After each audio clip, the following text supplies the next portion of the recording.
I, I have so much. I got you. I have so much more to say about this. Yeah, I mean, I was just laughing. I was like, "How is this possible? How is it possible?" It just made me laugh. The answer is it might not be. You know, like it's not.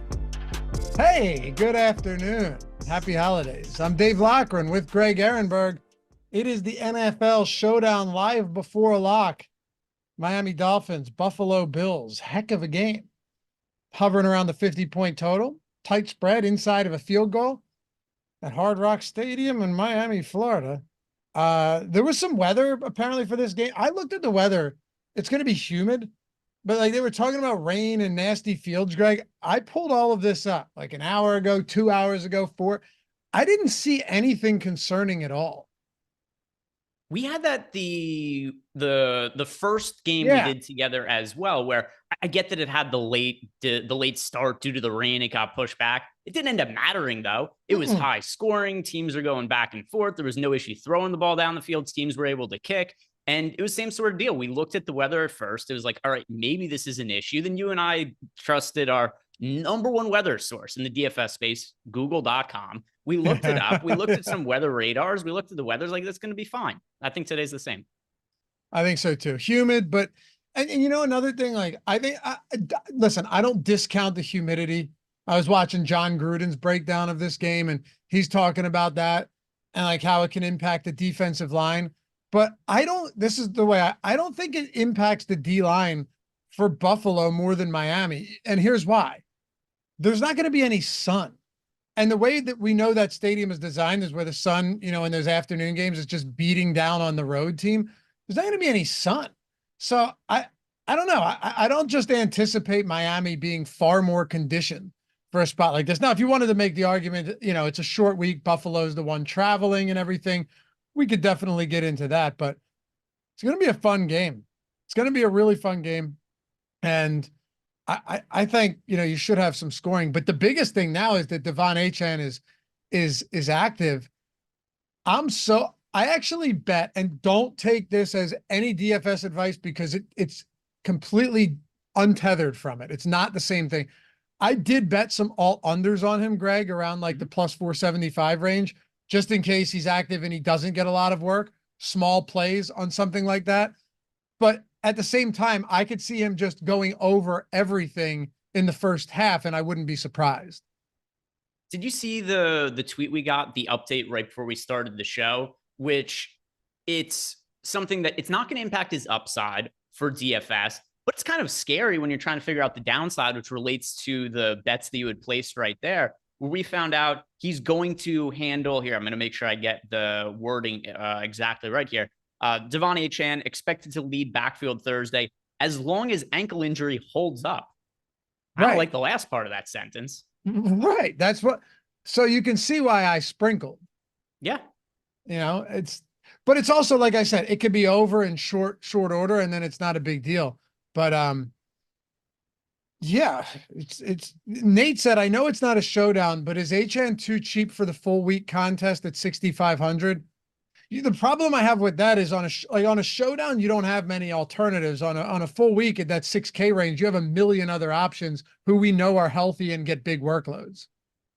Something else as well. If you guys play the Thursday to Monday slate, which I think that's what you said is the one that he's looking at, is a lot of people play that slate just to be able to jam the Thursday night football game in. So what ends up happening is you get players who are way over-owned in that Thursday night game. Now, with that said, I understand this is a much better Thursday night football game than we usually see for DFS Thursday night football games. So it happens even if like the Browns are playing like the Panthers, you'll still see it with inflated ownership for a Thursday through Sunday slate. So not necessarily saying that you have to avoid this game or anything like that if you're playing the Thursday through Sunday slate, but don't just jam in the players because they're available for tonight's game. They're going to be overowned.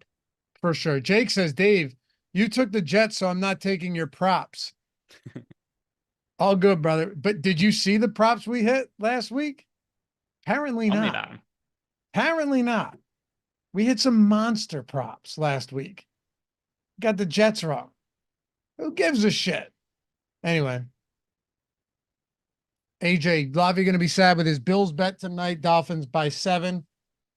Could be. It's a tough game. It's a tough game. But Josh Allen's 10-1 career against the Dolphins. 10-2, 6-1 against Tua. Been pretty good. I'll tell you the worst trend I saw today. I think it was Fanatic Sportsbook actually tweeted out, Josh Allen is undefeated on Thursdays. And then people are like, oh my God, I have to bet the Bills.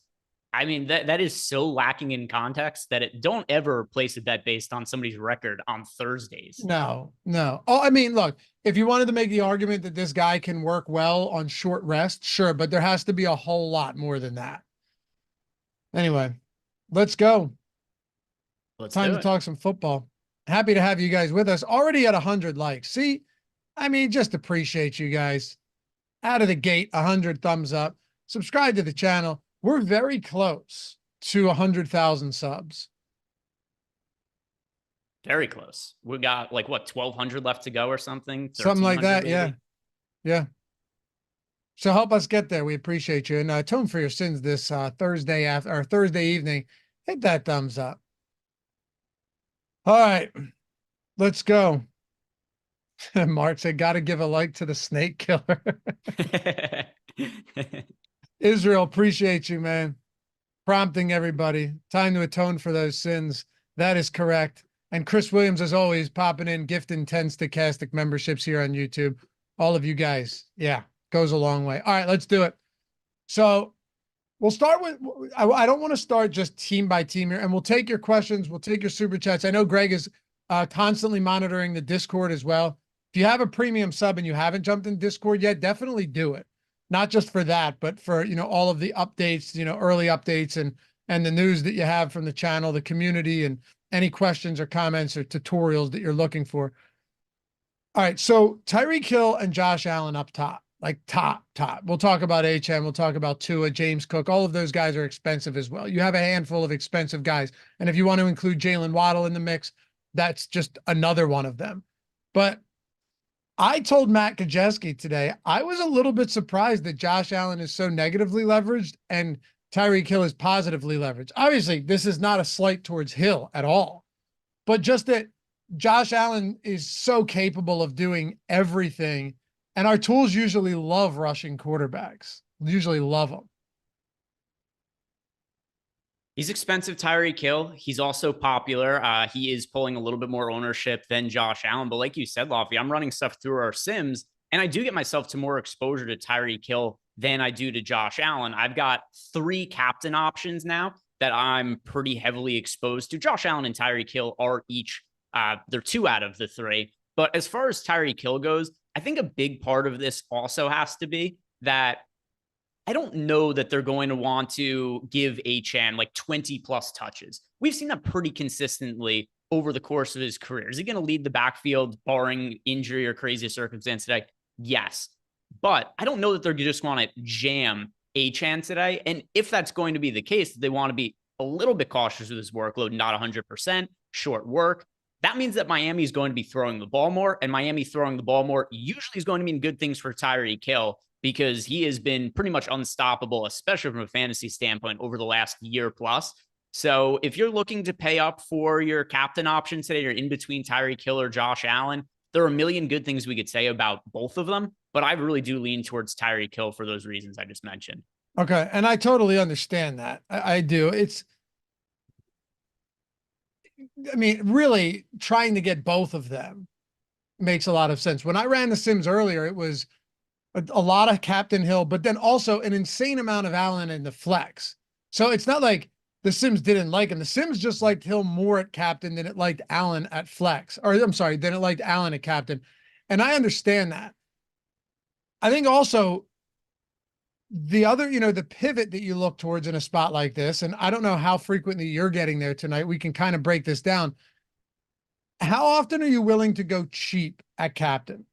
It's one of those weird slates where, like, could you get an Allen Lazard type game, with the 2 touchdowns, and then, you have everybody else. Of course, Jordan Mason had a huge game, but you get my point.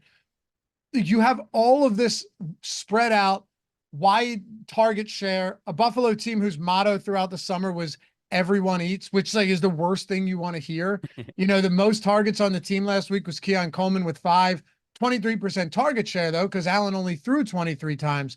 But then you have Kincaid, who was very, very quiet. You had Khalil Shakir.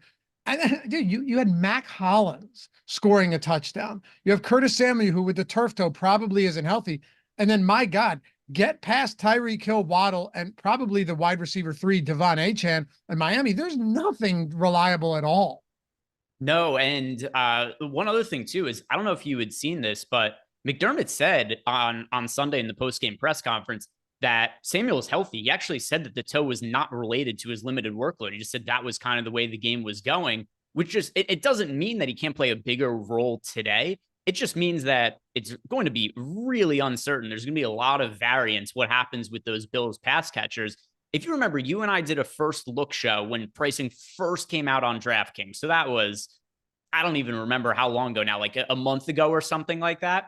And when we were doing it, we were looking over the Bills pass catchers and we were trying to figure out who is going to be the number 1 guy this year and who it is that we wanted to target for week 1. And we kind of came to the conclusion that we have no clue who the hell the guy was going to be going into the season. Now we've seen them play a game, and I have even less of a feel for what it's going to be, because the one guy I said that I felt pretty confident in was going to get a lot of targets this year was going to be Kincaid. And we didn't know what was going to happen with the wide receivers. And Kincaid wasn't even that involved in week 1. He has to be, though, going forward, right? You would think so. Coleman led the receivers in snaps and led all pass catchers in routes run per dropback. So there's that as well. I said to Gajewski at 10 a.m. on the strategy show, if there's one thing a quarterback likes is throwing one up, just so, okay. If did you see the Keon Coleman catch down the sideline? Yes. All right. He's throwing it up. He's got a guy draped on him, but just quickly turns around, gets the ball 2 feet down. That's a tough ball. And I know that's kind of what he's known for, but maybe you're starting to gain some trust after just 1 week. You're a rookie. I wouldn't be shocked if Josh Allen looks his way today too, because they drafted this guy to be, hopefully the replacement in some form or fashion. Not that he's a 1-for-1 with Diggs. He's not the same type of player, but like a guy that can handle a lot of targets. It's still completely in question, though. I have no clue. Like, I would look at it and I still think, like, the top options there for me, Coleman, Kincaid, and Shakir. I still think those guys are the top options. But then if you factor pricing into this, all right, well, now you've got what? You've got Kincaid in the flex at 72. You have Shakir at 62. Keon Coleman's the cheapest of that trio. Yeah, and it's hard to know who's going to be the guy. I do think Coleman has the most upside, though, so he's the one who lands in the most of my lineups, because in a situation we're in doubt, we don't know who it's going to be. It's a one-game showdown slate. It really pays out top-heavy, all these contests. I'm going to be targeting the most of Keon Coleman, just because he's the one who, like I said, I presume has the most upside.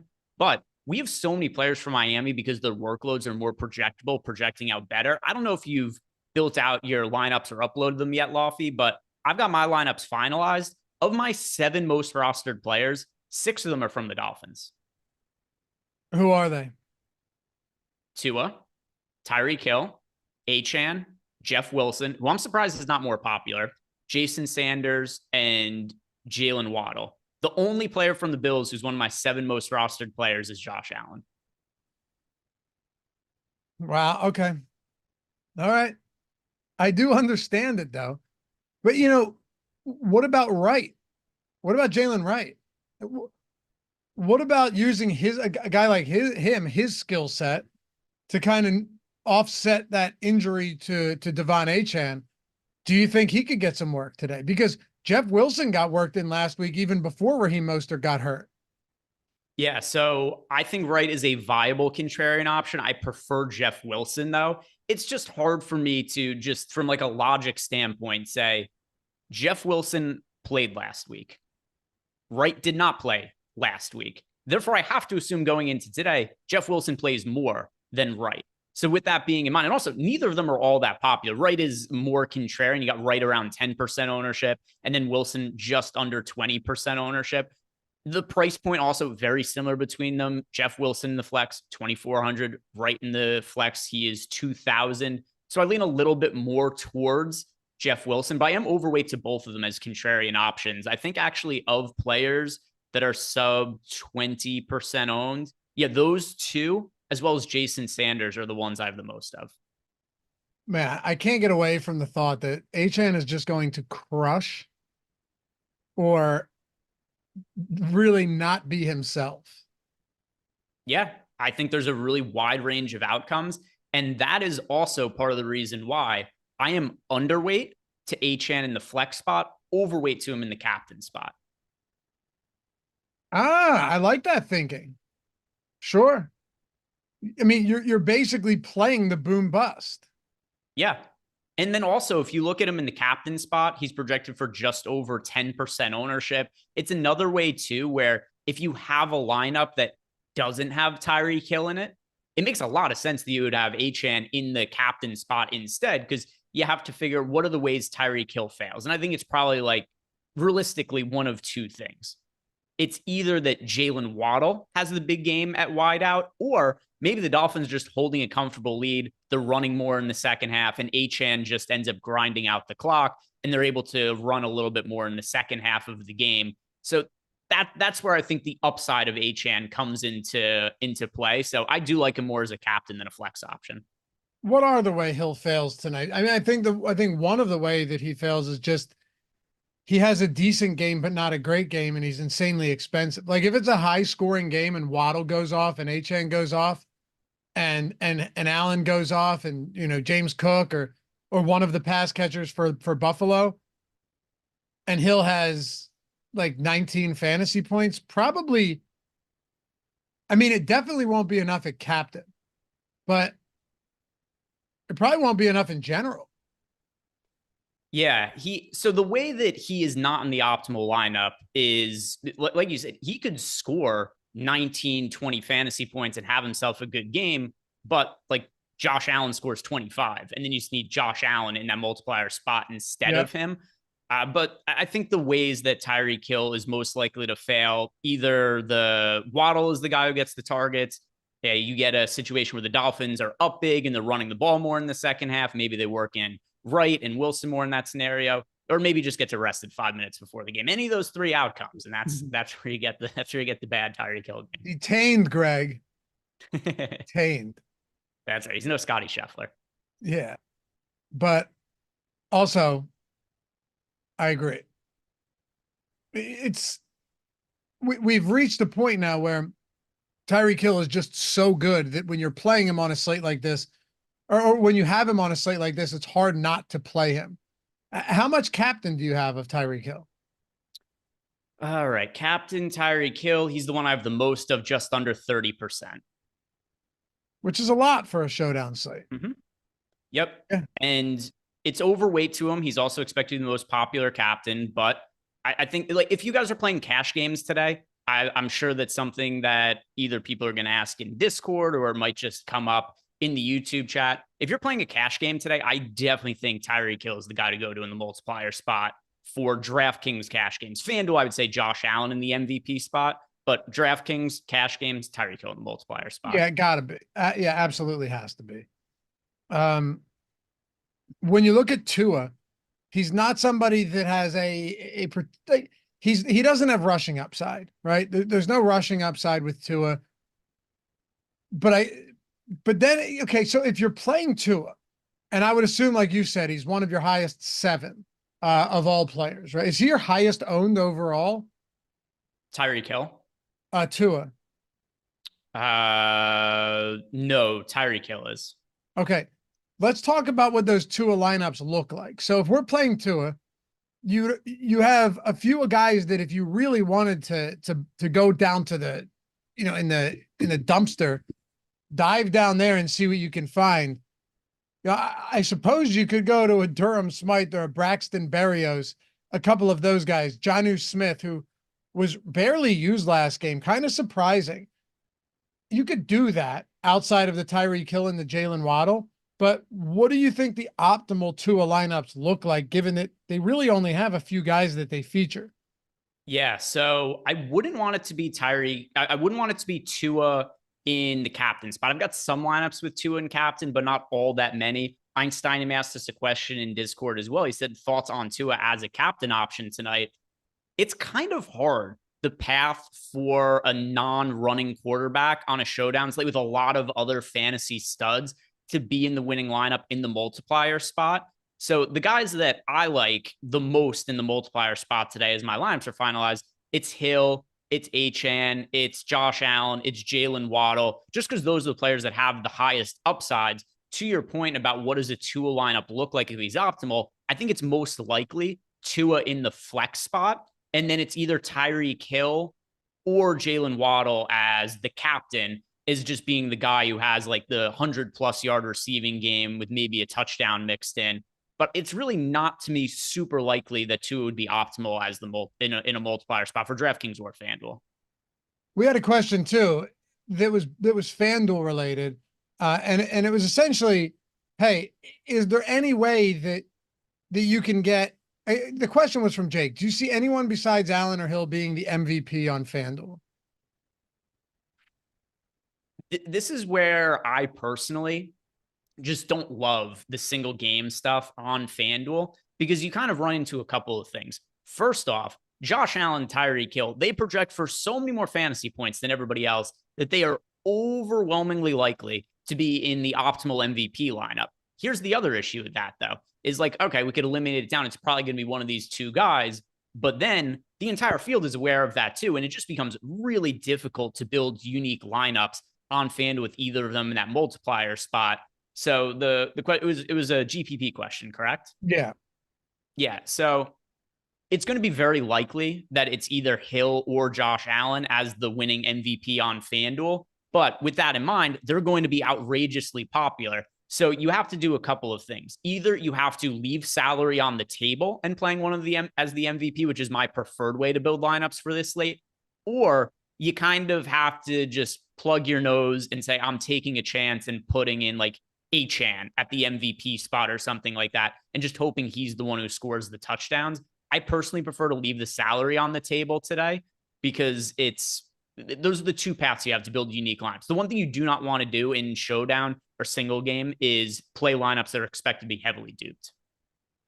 For what it's worth, though, there are guys that have considerable upside on this slate that aren't Hill and Allen. Don't get me wrong. They definitely project far better than everybody else. Waddle's a hell of a player. Achane without Raheem Mostert, like, let's just say, if there weren't concerns around Achane, I don't, I think, I'm not saying we'd be putting him in the same conversation, but even so, his rushing plus receiving yards prop, it's at 82.5, Greg. Like, it's a big number when you consider that this guy is kind of the working wide receiver 3 on this team right now. You know, he ran behind Hill and Waddle, he ran the most routes in week 1. The only question is, like, are you willing to risk the fact that he might not be right and he might be limited? I always am. Always. I'm always willing to take that chance, unless it's something that's just clearly obvious. But in a case like this, where there's so much ambiguity, I look at a guy in Achane, if he had 150 yards and 2 touchdowns and was the highest score, is there anybody who would be left scratching their head at the end of this game? I think the answer to that is a resounding no. We saw him do it in like 8 touches in some games last year. Right. So yeah, there's a ceiling there. And like I said, my preference to playing FanDuel GPPs tonight is to go to Allen or Tyreek Hill and then just leave a good amount of salary on the table. But if you were to press me and say, all right, I don't want to do that, I want to play somebody who isn't Allen or Hill at the MVP spot, the answer to me is very, very clearly go with Achane as the guy who has the next most upside. And then also you go and look in the YouTube chat and you can just see the dissenting opinions where it ranges from Achane is going to crush today, he's going to be the highest scorer, to I can't play him, I'm terrified of his injury. And there are no takes in between. Isn't that funny how that works? I feel the exact same way. I feel the exact same way too, except I'm not as steadfast in my beliefs here, because I'm not going to pretend that I think I know. Like, we don't know. I could see it going either way. So it's going to seem obvious after the fact.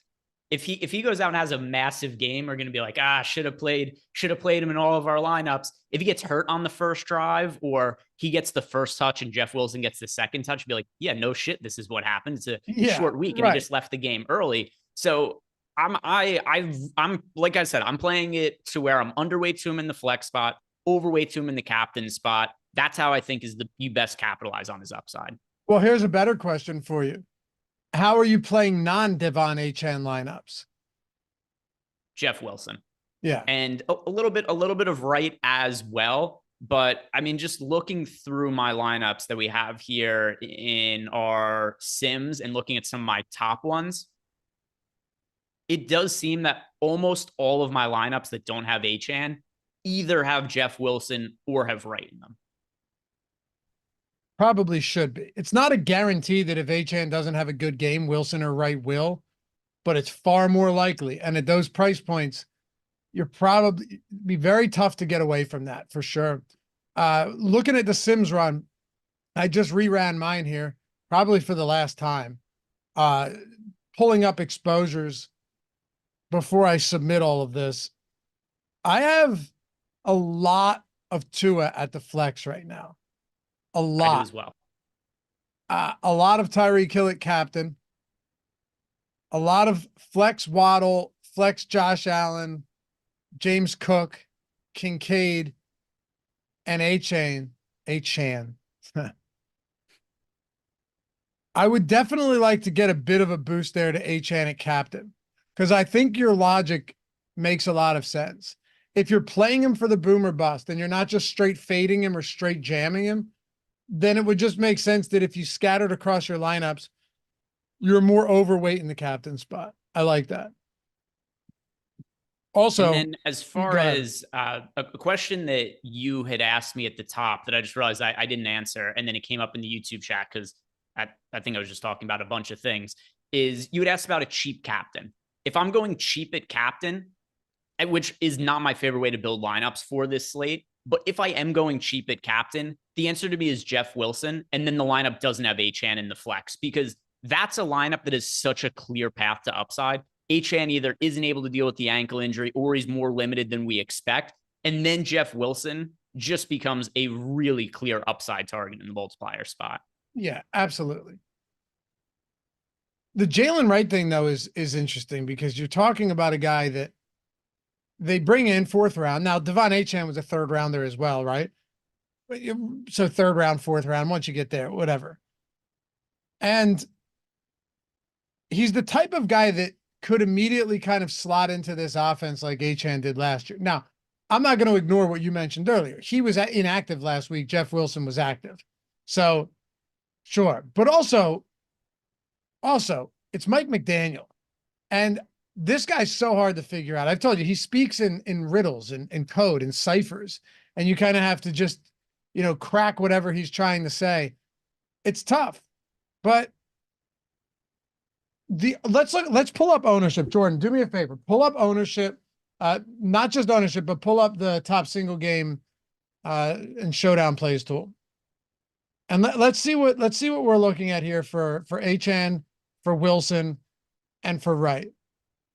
So Achane right now, 10% captain ownership. We just updated this 14 minutes ago.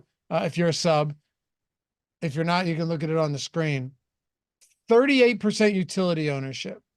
Jeff Wilson, 2% captain, 22% utility. And where's Jalen Wright? Let me see if he is down. He is like 7% owned now. 7.9% ownership now that Devon Achane is active. I think it's if you're really projecting sub 10% flex ownership for a 2K Jalen Wright, seeing that they used 3 running backs last week, I'm willing to take some shots there for sure. Yeah, of the guys who are sub 10% owned, he's my preference. I'd feel differently too if this were not the Miami Dolphins that are really creative on run plays and really creative with how they use their running backs. You know what I mean? Yeah, I mean, we've seen it's easy to forget this, but last year Achane was an inactive healthy scratch for week 1 of the season. Yep. That doesn't mean that Jalen Wright becomes Achane as the season goes on, but we've seen this game script from them for young running backs. And if there's a scenario where Mostert is out for an extended period of time, it would not be the most surprising thing in the world if by the end of the year, there is a significant workload for Jalen Wright. It just becomes tricky trying to figure out, same with Achane last year, when does it happen and when does the workload really start to take off? Or is it just one of these scenarios where he ends up being, also like Achane, where it's like, oh no, look, he could actually score 30 fantasy points on 5 touches somehow. Yeah. Right. And we don't know. He only played 10% of snaps the next week. And then the week after that, he played 41% of snaps. And then he was just in a timeshare with Raheem Mostert for the rest of the season. Yeah. I don't know. We'll see. They still like Mostert, so I assume he's going to still have a significant role when he returns. Reeve Siegel has thoughts on Berrios. Yeah. So the problem with Braxton Berrios is that he's the number 4. Like he's not even the number 3 in the passing game. Even if Achane isn't right, they just hate going to these guys. They made no real upgrades. Is Braxton Berrios, Grant DuBose? Grant DuBose, of course, Greg, right? And Dave. Robbie Chosen. And then Julian Hill, Durham Smythe, Jonnu Smith, and Tanner Connor at tight end. If you're going to one of those guys, sure, it's Braxton Berrios. I'm not going to argue with you on that. But even last week, you look at routes run, right? 36 for Tyreek Hill, 32 for Waddle, and he left for a couple of plays, right? Got banged up. 26 for Achane, 20 routes for Raheem Mostert, 18 for Berrios. He ran fewer routes than both of the we'll call them starting running backs. He ran basically the same as Julian Hill and Jonnu Smith and Durham Smythe.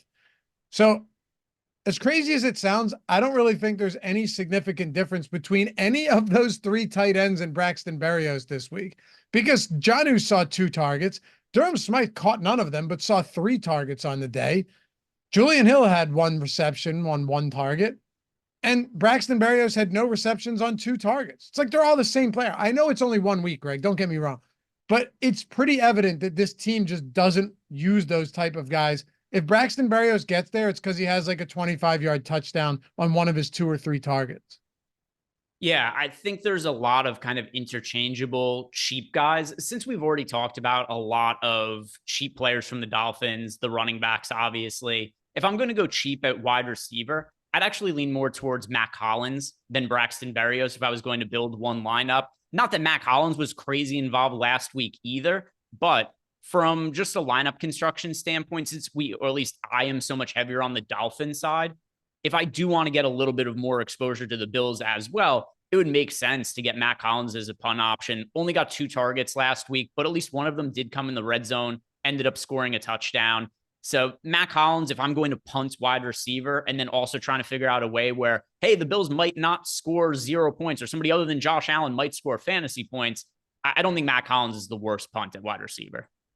Well, also to what you're saying, it's with Miami, it's not that group of 4, let's say, right? Those guys down towards the bottom, you want to include Robbie Chosen or any of those guys, fine. That's all that's unknown, but everybody ahead of them is not unknown. Like you're talking about a 30+% target share player in Tyreek Hill, a 20, let's say 22 to 25% target share player in Jalen Waddle, and then running backs who are featured heavily in the passing game. And then it's those guys. At least you could make the argument for Buffalo that, hey, none of these guys may have a high target share, but we also don't know, right? Like there's no clear-cut hierarchy of targets in Buffalo, where in Miami, it's very evident. If you're playing those guys, you're legitimately hoping for 1 or 2 targets. Whereas with Buffalo, some of those cheaper guys, and I know Keon Coleman's a little bit more expensive, but still, one of those guys just might pop off for 9 targets one day, and you're like, oh, wow, okay, so he's the guy, or he's getting the work. If Braxton Berrios or Durham Smythe or Julian Hill had a 9-target game, you'd be shocked. Yeah. Yeah. And I think I feel the exact same way about what you had said before. The targets so spread out, just pulling up the actual numbers here. The only pass catcher on the Bills last week that had more than 3 targets was Keon Coleman, and it was 5. Mm-hmm. It was really, really spread out. There is no scenario where Braxton Berrios is the number 2 wide receiver for the Dolphins this year. I'm not saying it's likely, but there is a scenario where Matt Collins ends up being the number 2 wide receiver for Buffalo this year because it's so up for grabs what they're going to do with their targets. Let's take a couple super chats. Goody. What's up, brother? Preferred captain on DraftKings for 3 max and single entry high stakes. Great to have football back. Damn right. So preferred captain on DraftKings for 3 max and single entry high stakes. So for me, I am playing Tyreek Hill in single entry. I am also, though, so right now I have my lineups all set. Tyreek Hill, I'm like 90% sure that that's the direction I'm going to go with my single entry lineup. There's a part of me, though, that's thinking in the back of my head that at high stakes, there's going to be a lot of people flocking towards Tyreek Hill. And do I get myself leverage if I play Achane in my high stakes single entry lineups at the multiplier spot? So my answer is going to be Tyreek Hill. But if you want to be different, I think Achane is a very viable upside, especially for single entry contests. What about leverage with Waddle on the other side of Hill? There's a case for it, but I just have so much more exposure to Achane in the multiplier spot than I do to Waddle that I would be more apt to go to Achane. It does make more sense. Dylan Spray said he's a member on the site. Every time he tries to hit Discord opens and doesn't add the channel. Just hit us up. We could probably just manually add you if you email us, support@stokastic.com. You know what it might be also? There's like those weird drop-down menus on Discord sometimes. Hit the arrow to see if the channels show up, because that's what happens sometimes. Okay. By the way, shout out to you guys, 2,300 people. Oh my, we're going to get 2,500 people watching with us today. Hit that thumbs up if you haven't done so yet. And as you guys already know, if you expand the description down there, you'll see all of the sub packages, right? So if you wanted to do the light version, the core, the Sims Max, we revamped our entire subscription model going into this season, because the idea was like, look, I think fair to say, screwed up not giving something for everybody last year. In the sense of like, look, the Sims Max is clearly a awesome product, and it fantastic. We had multiple millionaire maker winners last year with the Sims, but at the same time, not everybody's 150 maxing, Greg. So now we have the single lineup sim where you can hand build your lineups, sim them, and get instant feedback on all of them. We still have the boom bust tool, the top stacks tool, the showdown tools, the Discord, the ownership, projections, lineup generator, every single tool. And all of those, by the way, are included in the NFL core monthly and core weekly. And it's just a lot cheaper than the other one. So if last year you're like, you know what, it's just, I don't play this heavily, I would say this year, it's an entirely different experience for anybody looking to join. Yep. And if you guys want any information on how to use the tools, I've got tutorials up on the website, but also anything you sign up for on the site, anything at all does get you access to our Discord channel. I did an office hours yesterday. Steve did one today. Once basketball season starts, I'm going to be doing it every single day. So not only could I talk about how to use tools or any kind of questions people might have like that about our site, but also if you have questions about individual slates, I'll be able to do it every day for NBA season during the weekdays. So if we want to talk about individual slates, we could do that as well. I'm just not going to do it every day for football because like Tuesday, Wednesday, it would just be like the same main slate to talk about. For sure. Links in the description and in chat if you're not there yet. Football, today's a perfect time. You got Thursday, you got Sunday, every slate. All of our tools cover every slate, even the showdown slates on Sunday afternoon. Sunday night, Monday night, everything. So you're getting all of those games if you were wanted to try a week out. Perfect time to do so. All right, so super chats. Let's go. Cully Poston. Bills sell out. Do the Bills sell out to stop Tyreek? Best game is 69 yards with 1 touchdown in past 7 matchups. Talk me off being underweight. I'm terrified. So here's I look at this in 2 different ways. One, the Bills definitely do sell out to stop Tyreek. They try. They also overhauled their secondary and they lost some key pieces there. I think it could be difficult, but they definitely sell out to stop him. I also think it's going to be really difficult to stop him, even though they've done it in the past. I have an immense amount of respect for Sean McDermott, no doubt about it. And I think he's going to scheme up some ways to kind of limit him. If that's your thinking, then Jalen Waddle and Devon Achane just look that much better. But it's kind of an individual process for anybody that's thinking this way, Greg, because we don't know exactly what they're going to do. They've done a good job of it in the past, but the team does look a little bit different on defense. But if you think that's the case, then there are amazing alternatives who would benefit from Tyreek Hill struggling. I try to not put too much thought into it just because it's unknowable. Like we'll know after the game, but going in, we just kind of have the data at hand. We have our projections. I let the Sims do their work. And it's just something that's so hard for me to put any kind of stock into because it may or may not be the case. And then even if it is the case, it doesn't mean they stop Tyreek Hill. We saw last week, oh my God, Tyreek Hill's chalk. He's having a shitty game. He's having a shitty game. And he catches an 80-yard touchdown pass. None of it matters. It only takes it only takes one play. Right. So he's my most rostered player overall on the slate. It is possible they sell out to stop him, but it's also possible they don't. So I just don't worry about it all that much. I hear you. It's a fair question though, man. It's a very fair question because we have seen him in the past do that. I mean, just like you talked about the Chiefs every time they face Mark Andrews, just completely putting the clamps on him. Except Tyreek Hill is just a different type of player. He's the best pass catcher in football. Wally G with the super chat was worried about all of you NFL podcasters. A lot of you looked like you were suffering from football withdrawal in week 1, week 2, color coming back. Yeah, brother, we're back. We're back. You can only talk so much baseball. You know what I mean? I mean, get forced to because I do, live before lock every day of the summer for baseball. But yeah, it's good. We got football back, basketball in like 5 weeks because the season starts October 22nd. So yeah, I will not be going back outside until I don't know, March or something like that. Something. Yeah, I took the dog out for a walk today. I needed to get some vitamin D, man. So I've been cooped up inside for a long time. Hey, great question from Michael Henry. I don't know if you have one run or maybe Jordan did. He said, Greg, what is the most duped lineup on FanDuel? If you don't have Jordan, we still have a bit of time. If you didn't run a FanDuel one yet, go ahead and do that. I'd be curious to just filter by dupes in the Sims tool and see what the most duped lineup is. It's actually a great question. We should do that more often and start looking at what lineups are duped the most. I actually used to do that on this show. Should bring that back.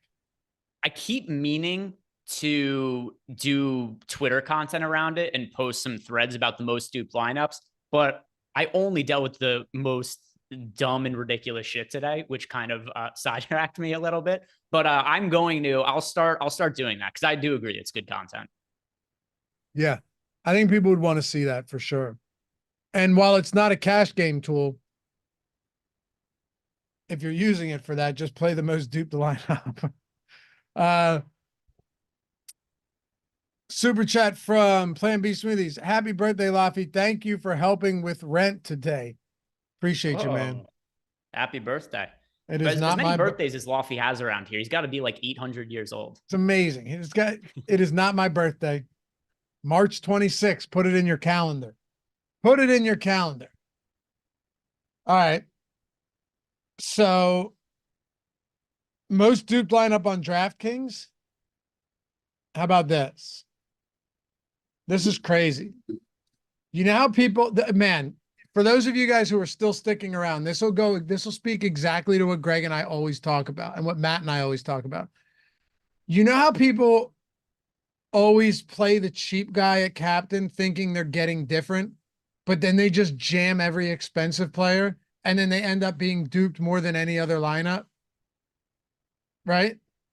Yeah. Is it, I haven't looked at the most duped lineup. It's not a Jeff Wilson lineup, is it? Yes, it is. Wow. But it's ready.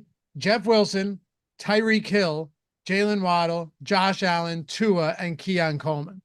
So it's just jamming guys outside of James Cook. Just jam, not Achane, but the second most is a Tyreek captain, Dolphins, James Cook, Waddle, Jeff Wilson, Tua.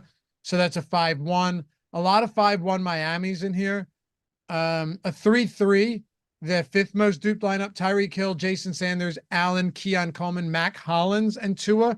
That seems pretty chalky as well. I will say, though, the second, how about this? What do you make of this? The second, no, not the second. I'm sorry.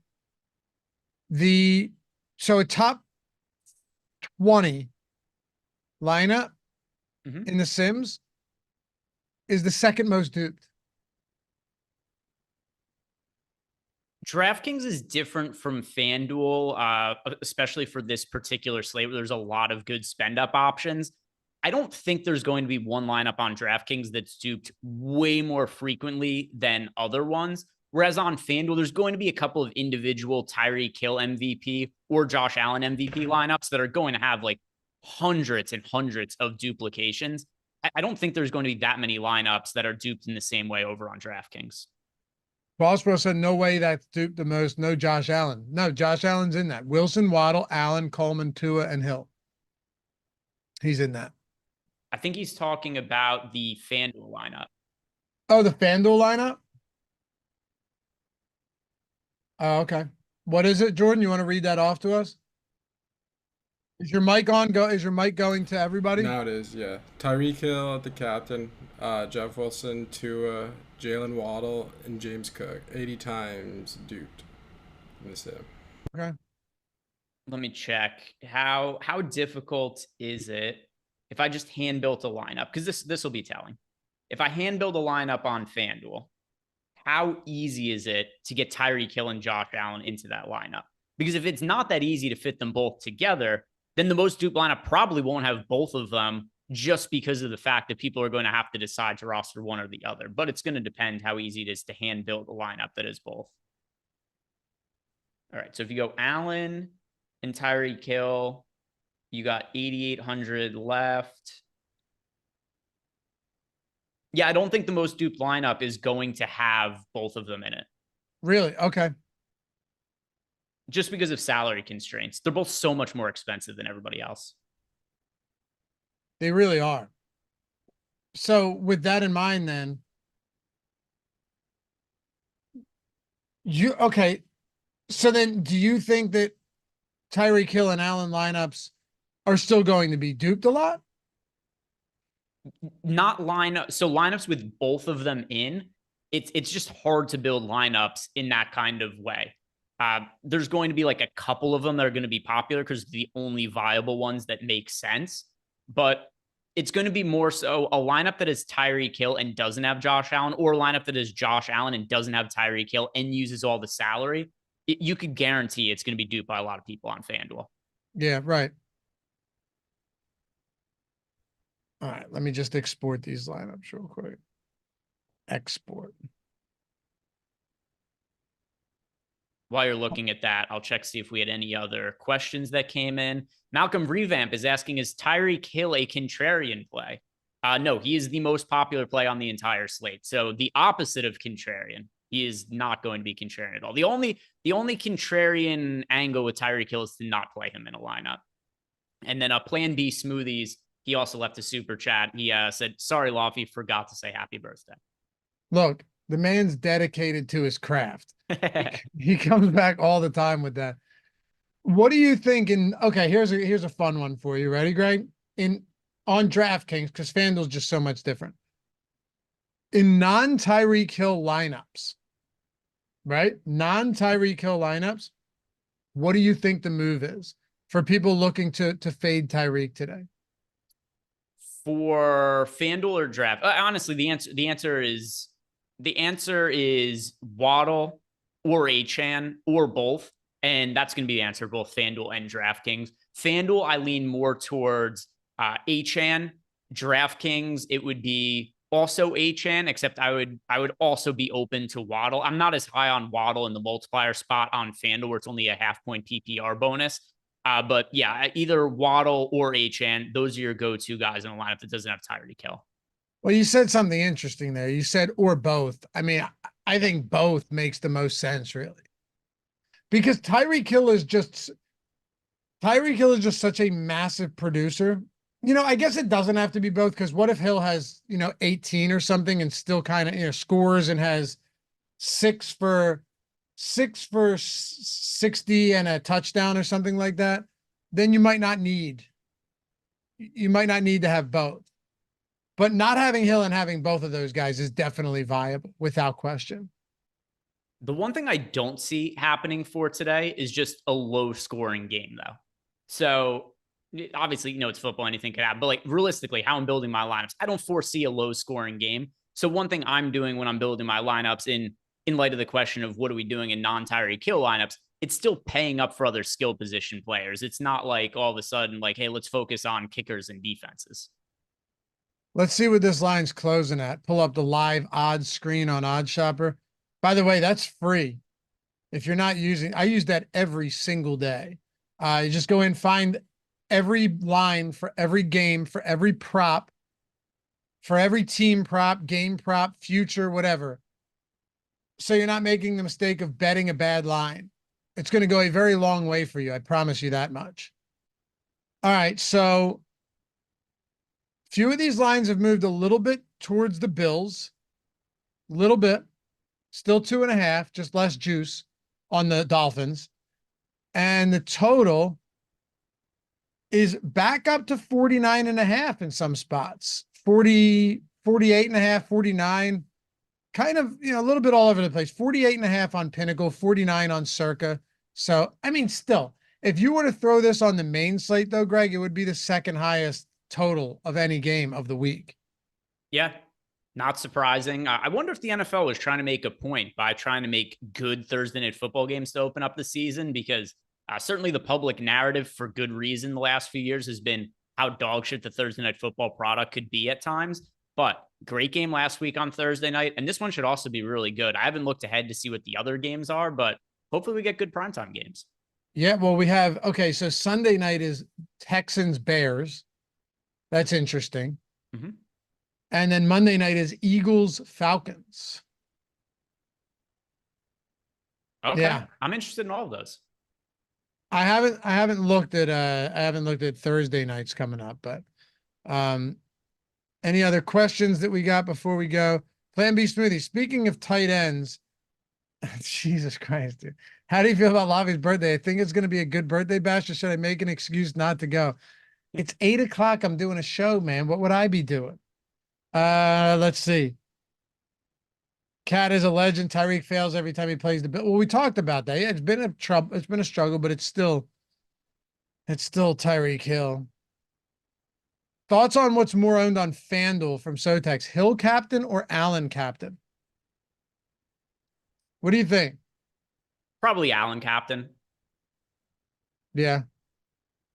They're going to combine for like 65 to 75% ownership on FanDuel. They're going to account for the majority of the MVP ownership there. Anybody else is going to be really contrarian in that spot. It's going to be close between the two of them. I think it's going to be Allen on FanDuel, Tyreek on DraftKings just because of the scoring difference. But I can't tell you I would be stunned if Tyreek does end up being a little bit more popular than Josh Allen. Last question. If a player is optimal and it is not Tyreek Hill and it is not Josh Allen, who is it? I mean, I bet you're going Achane here, but I'm not asking you from a projections standpoint, a tool, just you, who do you think if it's not Josh Allen or Tyreek Hill? Yeah, I mean, Achane would be most likely to me. I mean, you could also make a case where, all right, so what happens if all of these guys have big games? Achane has a big game. Allen has a big game. Tyreek Hill has a big game. Tua, Waddle. If it's just like a super high scoring shootout where it's like a 30 to 35 game or something like that, then it's just going to be whoever the cheapest player is that scores the most fantasy points. And then you get a dumb slate where it might be like a kicker situation like we had the other day where Jake Moody scores a gazillion fantasy points. But yeah, if it was somebody off the board, then I think Jeff Wilson's the most likely answer. Okay. Sorry, I forgot I still play season-long fantasy football and had Raheem Mostert in one of these lineups. So that's why I stopped playing season-long fantasy football, because I would never remember to set my lineups anymore. Oh, it's very annoying, man. All right, he's out. I don't. I mean, look, it's 8:14 and I'm just remembering now. So appreciate you guys watching. Yo, come hit us up in Discord when you sign up. All the links are down there in the description. When you sign up, hit us up in Discord, say what's up, ask questions, say hello, join the community, use the tools, win money. Hit us up at Stokastic HOF when you're rocking that avatar. Remember, stokastic.com/HOF. Get one of those beautiful avatars. Just finish top 3 in a field of 5,000 or more. Sounds tough, but guess what? People do it all the time. Jordan and I are making a video tomorrow, and we have like 100 of them that we're going to have to go over. Just rock the avatar. It could be a 5-cent entry or $500. It doesn't matter. Get a ton of prizes, up to $1,000 in tools, in subscriptions, in custom Stokastic Hall of Fame rings, all of that good stuff. So if you're not doing it yet, that's the place to be. Anyway, hit Greg up at G Ehrenberg DFS, me at Laffy_D on Twitter, and we'll see you back here for the next one. Peace.